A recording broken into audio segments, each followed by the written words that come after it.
அதனால தயவு செய்த ஆண்டவருடைய பிள்ளைகள் இந்த இடம் இல்லைன்றது மட்டும் நீங்க என்ன பண்ணக்கூடாது சொல்லுங்களேன். நிறைய பேருக்கு இது சாக்காவே மாறும். அப்படின்னா இல்லைங்க, எங்கேயுமே வேலையே கிடைக்கலங்க, எங்கேயுமே வேலையே இல்லைங்க, எனக்கு சம்பாதிக்கவே முடியாதுங்க, இது இப்படி ஆயிடுச்சுங்க, நான் படித்ததெல்லாம் போயிருச்சு அப்படின்னு எல்லாருமே அப்படி சொல்றது வழக்கம். சொல்லவே சொல்லாதீங்க. இருக்கு, அது எப்படி இல்லாம போகும்?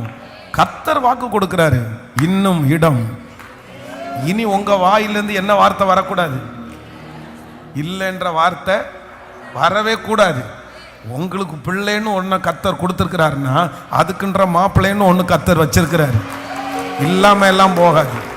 ஏன் உலகத்துல ஆம்பிள்ளைகளே இல்லையா?